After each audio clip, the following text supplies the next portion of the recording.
Welcome to Garden Wise Adventures. My name is Malie, and today I wanted to talk a little bit about tomatoes and when to plant them.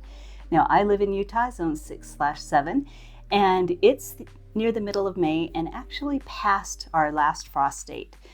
Now, I do have to say, here in Utah, we're having a little bit of a strange spring, kind of like everybody else.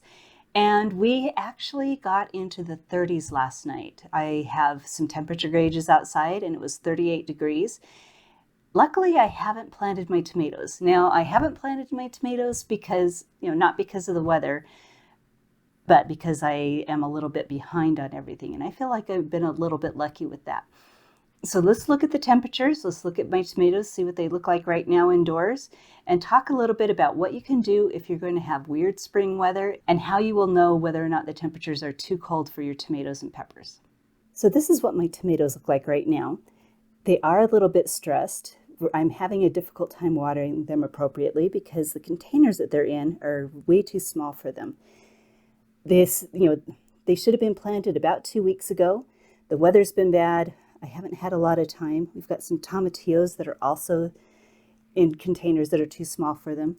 But what I'd like to do is take you outside, show you where my temperature sensors are, talk a little bit about the microclimates that I have, and talk a little bit about how we can protect our tomatoes and peppers if you planted them and then you end up getting freezing temperatures or temperatures that are just a little bit too cold for tomatoes and peppers. Before we go, I also like to show you my peppers, which are also they're not quite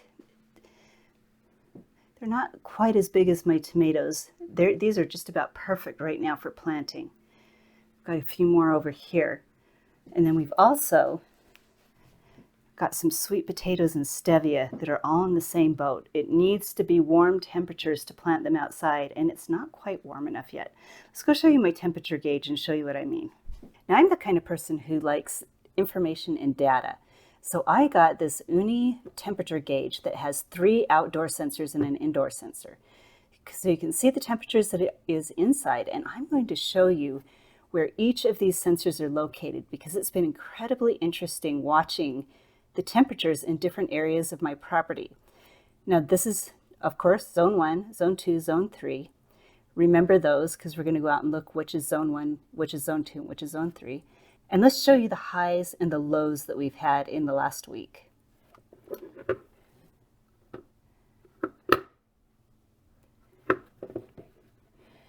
Now we've got a memory button.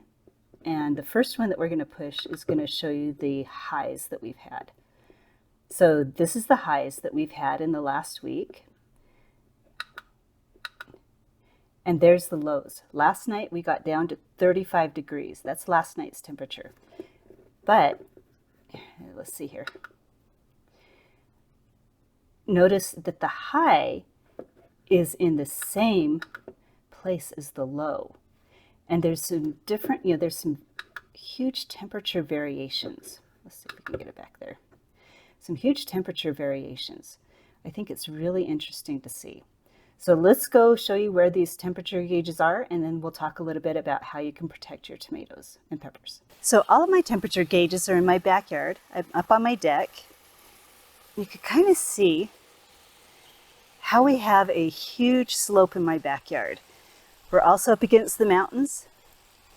We really have a large hill. Sorry for the watering sounds, but these sounds are my new my attempt at automatically irrigating my green stalks. We're going to see how these work. We'll talk about that in another video.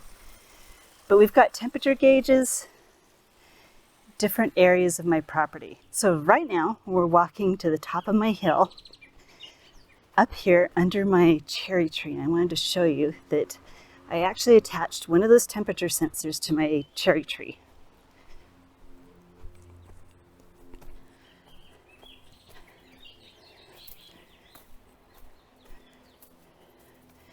So this is the temperature sensor. You can kind of see how steep the slope is. I know it's really hard to tell in a video how steep something is, but we are above the level of my deck, and I think my deck's about a 10-foot deck. So we have maybe 15-foot rise, I would think, on this hill. It's 15 feet higher than the ground level. So this is quite a bit higher. and we do have a slope coming down. And if you know anything about weather, you know that cold air runs downhill. So I pretty much assumed that this spot right here would be one of the more moderate spots for when it comes to temperature. And I was correct. This is zone 1. You can see that it says zone 1 right there. And this one has had the most, I'm not going to say mild, but the temperatures are consistently, 2 or 3 degrees above what everything else is. Now let me go show you what I was really interested in, finding out. I really did not expect the temperature variations down below. So let's go show you zone number 2.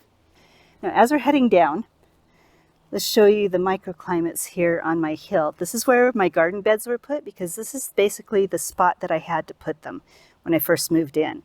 I leveled out the garden bed areas and put in garden beds all the way down the slope. So they're kind of terraced.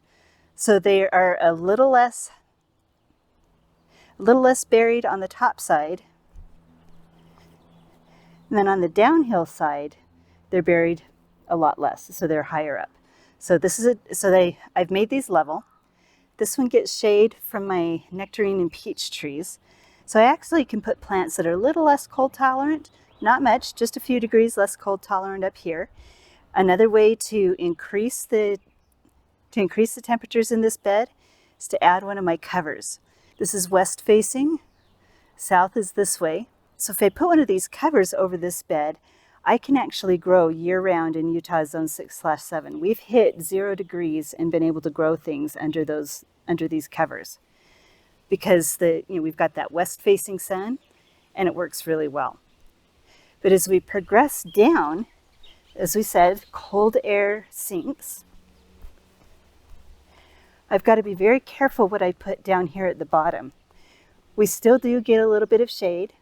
If I put one of my low hoop houses over this bed, because of this fence and because of the vegetation in that tree over there, it doesn't get as much sun. So if we put plants in here that are a little more sensitive to cold, they do end up having a little bit more problems. Now I have not put a temperature gauge over here on the north side of my house, but I do know that especially in the winter, when the sun is lower in the sky, this area is shaded. So this is the last area where the ground is not frozen on my property.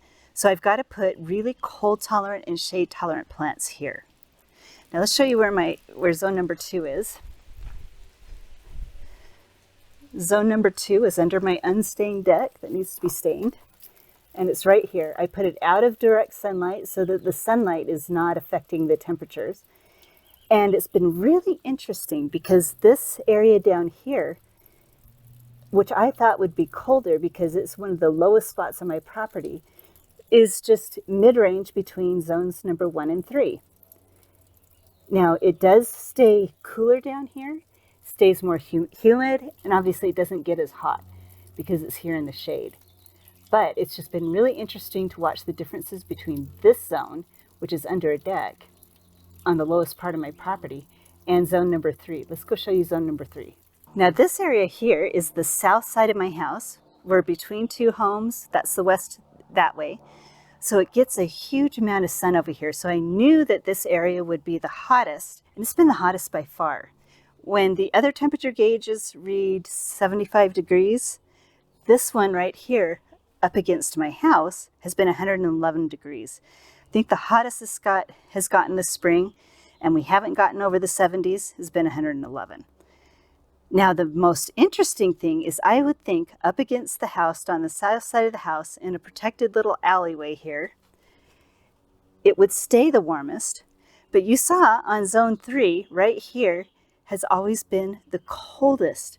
It's colder by several degrees than the one up on the hill, which is very interesting because this is where I have planted my least cold tolerant plants. Last year, I planted my tomatoes in this bed in the spring, and I planted them in April and then covered it, and they did really, really well. So what I would like to do next is cover one of these beds again, put the temperature sensor inside the cover, bring down another one of my sensors, leave it here. Actually, leave this one here, put another one under the cover, and see what the difference is at night. Because I have to tell you, I didn't get any cold damage on my tomatoes planting them last April. Now, when it comes to temperatures, I'm not just worried about temperatures that hit the 30s or temperatures that are freezing. I am also worried about any temperatures that are under 50 degrees when it comes to my warm weather plants, and that's the peppers, the tomatoes, and the sweet potatoes. And the reason for that is because any temperatures below 50 degrees can actually cause stress damage to those plants. Now, you won't see the damage, but what happens, especially in peppers and tomatoes, is it stunts the growth and it also causes what's called blossom end rot. Now, blossom end rot is where a plant is unable to use calcium efficiently. It doesn't have anything to do with the lack of calcium in the soil, it's just the inefficient use of calcium. And that can be caused by cold temperatures, it could be caused by drought, or any kind of stresses will cause blossom end rot. And we want to be able to avoid that. And we also want our plants to be able to grow as quickly as possible so we can get tomatoes early. So the best way to avoid temperature stress on plants is to plant them when you know that the nighttime temperatures are going to be consistently above 50 degrees. But we can't always know that the temperatures aren't going to dip. Here in Utah, we've actually seen snow in June, and we had temperatures that were well above the 50s at night for a couple of weeks in a row, and then they dipped down into the 30s. So I wanted to talk about the different things that you can do to protect your plants if you have that occasional weather dip or if you actually want to plant them out a little bit early. Now, the first thing I'd like to talk about are these walls of water. A lot of people have used walls of water. They're just kind of a big circle of plastic, and it has tubes in it, a lot of different tubes. What you do is you fill those tubes with water, you surround your tomatoes or your peppers with it, and then if the temperatures dip too low, you can actually close the top of that up. And that keeps the plants warm by the water absorbing the heat during the day and releasing it at night. Now, another way to protect your plants is to fill jugs full of water and surround the plants with those jugs of water. That does basically the same thing as a wall of water.